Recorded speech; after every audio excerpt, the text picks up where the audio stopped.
Devanshi recording studio Triveniganj.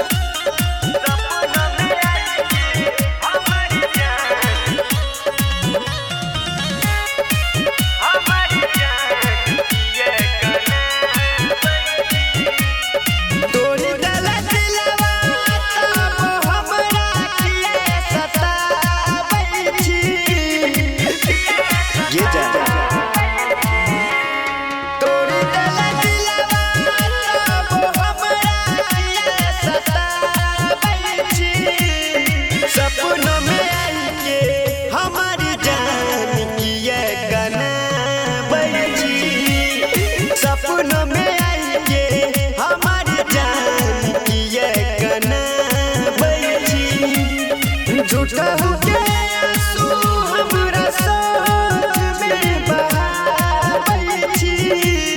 सपनों में आके हमर जान किए कनाबै छी। सपनों में आके हमर जान किए कनाबै छी।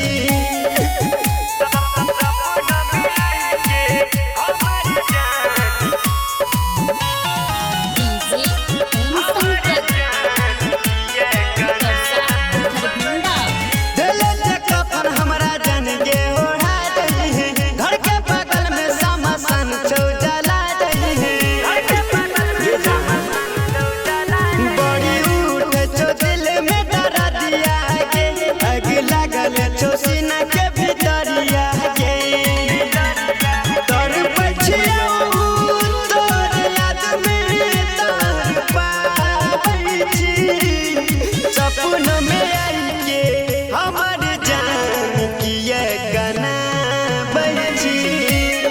सपनों में आके हमर जान किए कनाबै छी।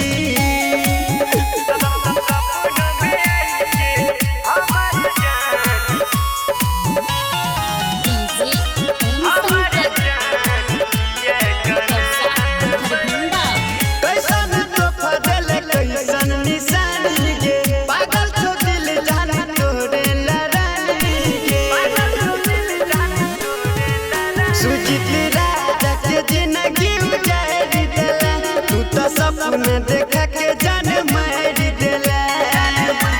नीरज देवांशी के संग में जिंदगी बिताबै छी।